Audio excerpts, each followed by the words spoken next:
Dudes அனைவருக்கும் வணக்கம். இப்போ நம்ம எதை பற்றி பார்க்க போகிறோம் அப்படின்னா, ஜனநாயகன் படம் வருமா வராதா? வந்தா இந்த வருஷமாவது வருமா வராதா? இதுதான் இப்போ கேள்வியே. இன்னைக்கு ஹைகோர்ட்டில் வந்து ஹியரிங் நடந்துட்டு இருந்துச்சு. நடந்து முடிஞ்சு ஒரு தீர்ப்புக்கு வந்துடுவாங்க. ஒரு மாதமோ 2 மாதமோ படம் வந்துடும். தணிக்கை குழுக்கு, அதாவது சிபிஎஃப்சிக்கு டைரக்ட் பண்ணிடுவாங்க. 1 மந்த்துக்குள்ளே சர்டிஃபிகேட் கொடுங்க, 2 மந்த்ஸ்க்குள்ளே சர்டிஃபிகேட் கொடுங்க அப்படின்னு கொடுப்பாங்க. படம் ஒரு 1 ஆர் 2 மந்த்ஸில் வந்துடும்னு நம்பிக்கை ஆவலோட ஆன்னு பார்த்துட்டு இருந்தேன். ஆனால் வாயில் வெடி வச்சு விட்ட மாதிரி ஹைகோர்ட் என்ன பண்ணிடுச்சு அப்படின்னா, எல்லா தீர்ப்பையும், அதாவது 2 தரப்பு தீர்ப்பையும் நல்லா கேட்டுக்கிட்டு தீர்ப்பு சொல்லுவாங்கன்னு பார்த்தா, தீர்ப்பை பின்னர் அறிவிக்கிறோம் அப்படின்னு சொல்லி டேட்டே சொல்லாமல் தள்ளி வச்சிட்டாங்க. இப்போ இந்த டேட்டே சொல்லாமல் தள்ளி வைக்கிறதுனால என்ன ஒரு பிரச்சனை அப்படின்னா, எப்போ தீர்ப்பு வரும்னே தெரியாது. 1 மாதம் ஆகலாம், 2 மாதம் ஆகலாம், 6 மாதம் ஆகலாம், 1 வருஷம் ஆகலாம், 2 வருஷம் ஆகலாம். எப்போ தீர்ப்பு வரும்னு யாராலையும் சொல்ல முடியாது.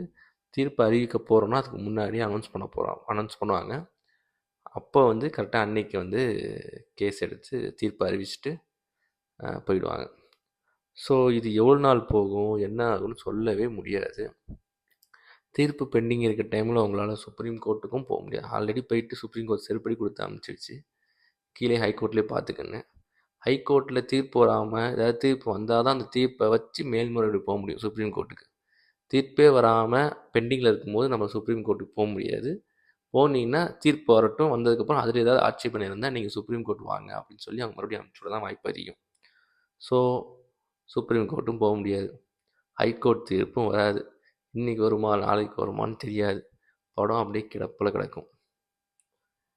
இது யார் பின்னணியில் இருக்கா, இதெல்லாம் வந்து பார்க்குறவங்களுக்கே தெரியும். விஜய் அவர்களை பற்றி ஏதாவது வாய் பேசினாரா அப்படின்னு பார்த்தா ஒரு அறிக்கையும் வரல, எதை பற்றியும் ஒரு வாயை திறக்கலை.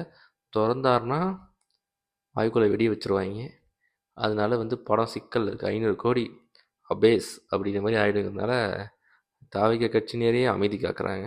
எப்படியா இந்த படத்தை ரிலீஸ் பண்ணி லாபம் பார்த்து அதுக்கப்புறம் தான் நம்ம கொள்கை எதிரியான பாஜக எதிர்ப்போம் அப்படின்னு ஒரு நிலைப்பாட்டில் இருக்காங்க. தேர்தல் வர வரைக்கும் ரிலீஸ் பண்ணுவாங்கன்னு நினைக்கிறீங்க? வாய்ப்பில்லை ராஜா, வாய்ப்பில்லை. பார்ப்போம், என்ன நடக்குதுன்னு பார்ப்போம். நன்றி. மீண்டும் ஒரு சந்திப்போம். நன்றி, வணக்கம்.